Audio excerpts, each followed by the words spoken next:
to go live. Well, I'm going live again. This is not 90 minutes after 90 minutes because that's usually for Saturday games or probably Friday to Saturday, whatever. We're going to go live for half an hour, 20 minutes. Talk about the game. We're on live on YouTube and we're live on Patreon and we are live on Twitter as well. I can very much appreciate it is 10 past 1 on Monday morning, Monday afternoon. So no one's really going to be watching this. They're all going to be at work or on their lunch break.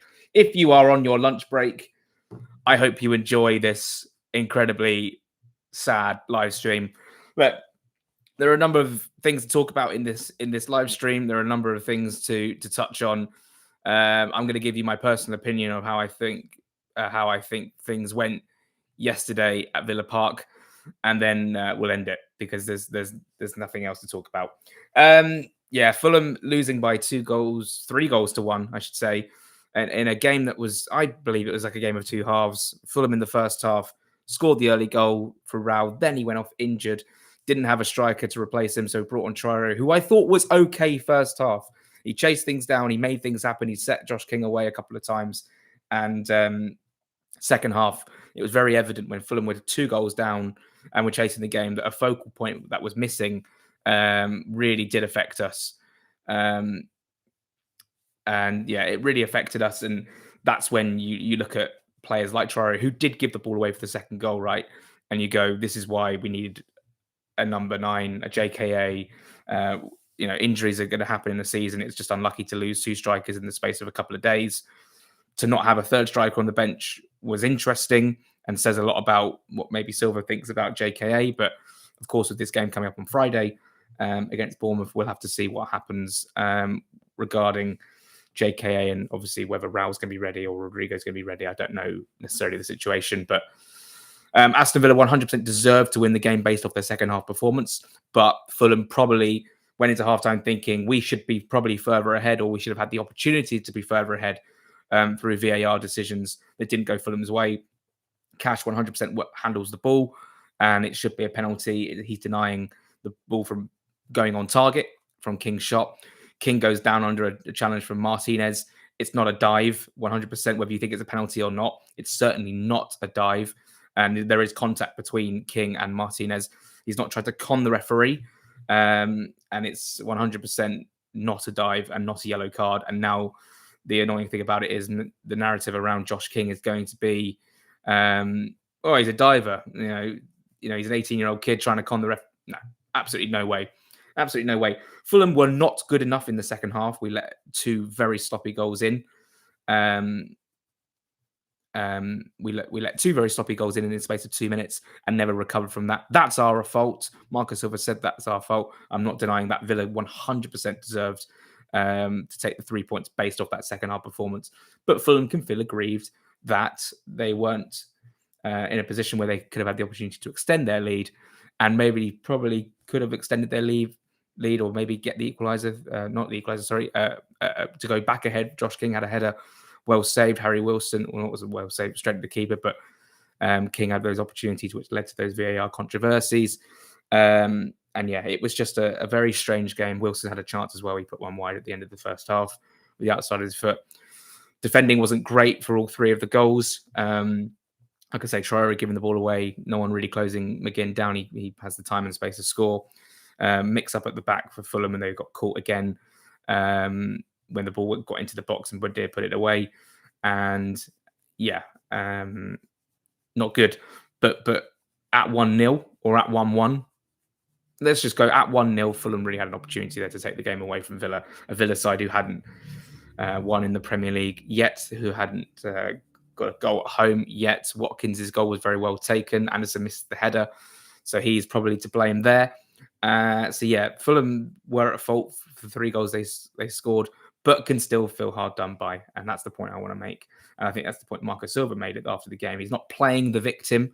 I have to stress, Fulham are not playing the victim, saying, well, VAR went against us, therefore, it's not our fault. And he very much made the case that the players are at fault for the goals we conceded.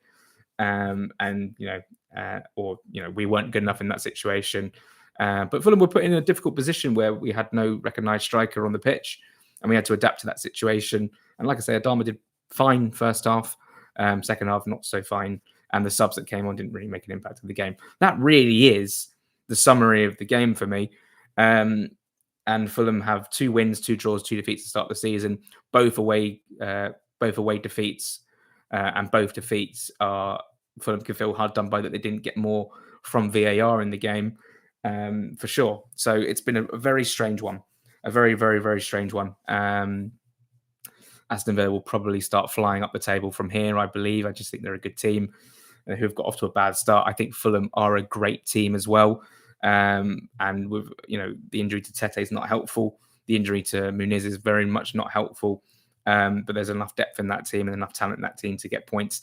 Our next 3 are tough. Bournemouth away, who have been very, very good at home.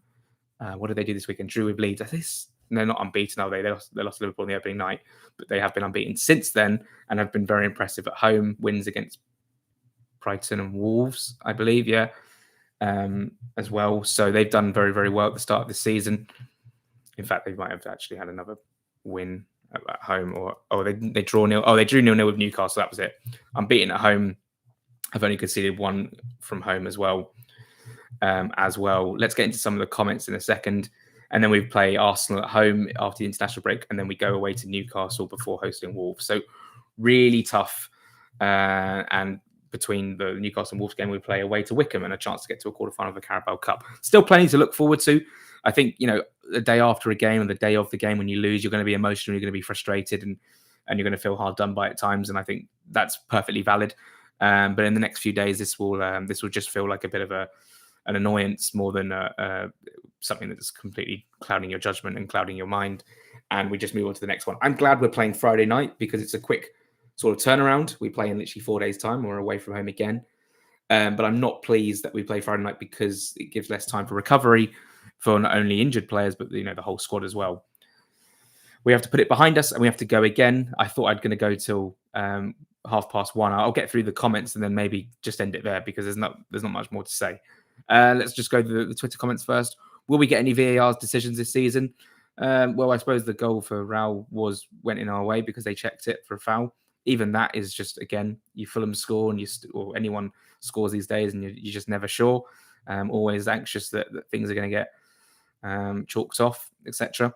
Did King get the yellow because of a previous yellow for diving? I think that might have been in the referee's mind about King, notorious diver now because he's done it twice. The first one against Henderson wasn't even a dive. It was like a half.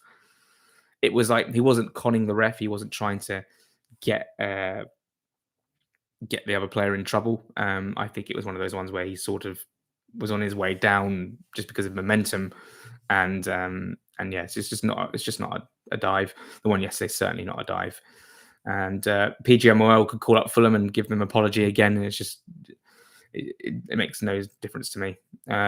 It's complete lack of competence, complete incompetence from VAR yet again, involving Fulham.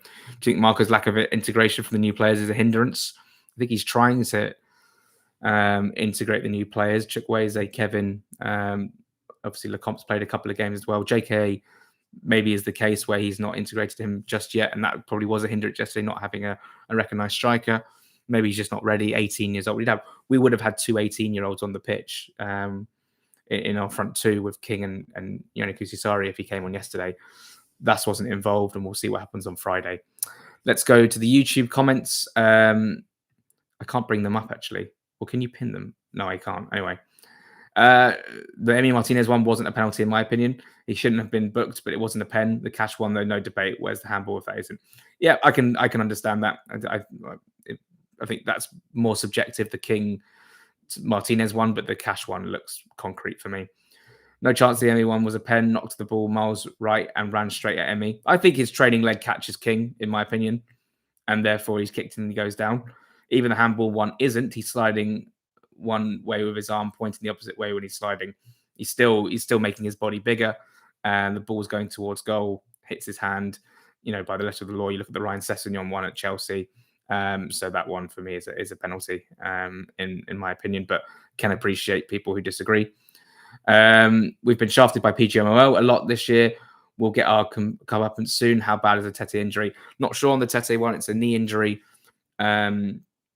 it's a knee injury or something in his knee, but I don't know how serious it's going to be. We'll have to find out on Thursday when Silva speaks to the press on Thursday at 3:00. We've sort of got a little bit of comeuppance. A couple of fortunate own goals have gone our way this season through Pinnock and Goodmanson, but yeah, hopefully more fortune to come our way. If Marco doesn't want to play Kusiasari, why didn't he play Chukwueze as the 9?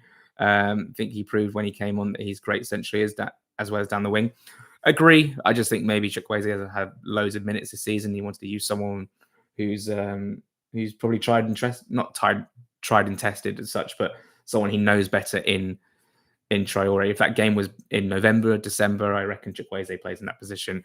It's one of those ones where you have to make a quick decision. Maybe in hindsight, he would have made a different one. But at least with Traore, with the pace he had, he can sort of cause havoc, which he did.